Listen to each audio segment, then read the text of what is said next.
So I showed you in the earlier videos, as I was laying all this stuff out, that I'm setting up multiple vests. So I showed you this one. This is basically light, real quick go, nothing major on it. Front back plate. Front plate is the AR500, standard store-bought. I added anti-spalling material to it to protect me from any type of fragmentation, whatever. And then the back is a do-it-yourself, basically steel plate, hydro tested. It wasn't sold specifically as armor plating, but I did some research on it, and for me, and I have to basically, stipulate that as I do this video. This is me. This isn't advice. This is just a story as it's transpired for me and where my head's at on body armor. So that's got the back steel plate in it. Then we transitioned over to the Tactical Scorpion gear, which is all factory. Nice vest, nice setup, all AR500 plates, side plates and front plates. So the next one would be the tactical vest, which I had showed you, which is this one right here. Okay, and what I want to do is add and put a plate group together for this. Now, one thing about all this is that most of these plates, with the exception of the back of this tactical one, most of these plates will fit in all the other plate carriers. So whatever plate carriers I have in this Scorpion Tactical will fit in this NC Star front and back plate. So I could take an AR500 plate out of this and put it in here and have AR500 on front and back. I could take the AR500 plate out of the one here and put it in the back of this, so I'd have AR500 both front and back on this. But for the time being, until I make some changes, this is the route I'm going with these three plate carriers. So we're going to put an AR500 plate in the front, and again, the hydro-tested steel, 1/4 inch steel, in the back. Both of these plates, I added trauma padding to the back of them. So I just did the trauma padding on this, and basically all this is it's foam rubber, right? Cut to the shape of the ballistic plate, and then glued in place. Now, I don't know if I would necessarily glue every single one of them in place all the time. Like for this one here with the armor that's in this Tactical Scorpion, I will add trauma plates to it, but what I won't do is glue them or adhere them to the plates themselves. Okay, I'm gonna leave those just strictly metal. A lot of people just slide the trauma plate in behind it and go from there.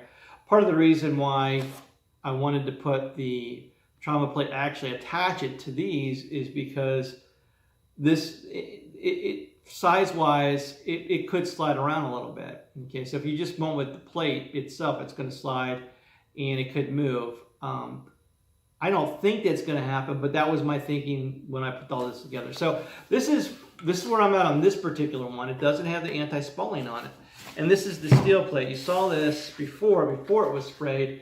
Now it's sprayed, so this steel plate is going to go into the back of that particular piece of armor. So I'm going to continue, put the anti-spalling on this AR500 plate, give this another coat, and kind of stop there. And when they're done drying, we can pop them into the other plate carrier. You're going to be able to see all three of them. Now that simply leaves me with this last one, which was the very first one I had showed you, and the very least expensive plate carrier that I have. And you might be asked, well, what's going to happen with this? Well, I do have those fiberglass do-it-yourself plates, which I can adapt to this. I also have an extra piece of the hydro steel, which I can adapt to this. What's probably going to end up happening in the short term is a piece of hydro steel with a trauma pad cut to fit the front, and then the fiberglass plate for the back, the big fiberglass plate that fit in the back. Now that leaves me with the other fiberglass plate, the thick black one that was specifically cut for that black tactical vest. And basically that can serve for me as a backpack plate. So I've got a couple backpacks that I've looked at that could probably just slide into the back of it, obviously with things, but it can slide in there. It's already black. Most of my backpacks are black. And give me some type of ballistic protection if I'm going out and using that bag as an everyday carry for whatever it is I travel with. So that's probably where we're going to end up with this, is with hydro steel plate in the front, fiberglass plate in the back for the time being. One of the things that will get ordered for me is going to be soft body armor. A reason being is these plates are great for me. I have no problem carrying them. You know, it's a lot of weight, and I'm gonna be honest with you, I put them on to walk around from an exercise standpoint, using it as a weight vest for that. Obviously not out in the yard or the street, you know, unless I got a shirt over it, so it's not so obvious I'm walking with a plate carrier. But it does add a little bit of extra oomph to that physical activity as far as walking goes. It kind of gets you used to moving around with it on. So something to consider as you may make decisions concerning ballistic type protection. So when that happens, we'll do some more videos on that. But for the time being, I'm going to spend the next probably morning here doing the anti-spalling covering on these. So thanks for watching. I hope it was a little bit informational, but again, I want to, you know, pretext everything is that this is just a story, okay? There's no, hey, go out and do this yourself. Ballistic body armor, if you're into shooting and you reach that point where you feel you need something or you want something, you know, you don't have to need it, you can go out and get it. Do it, just do it. If you want it, just do it.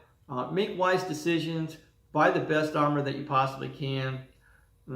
Don't do anything foolish, and go out there and just live your life, have a good time, okay? Remember, every day's important, all right? Take care.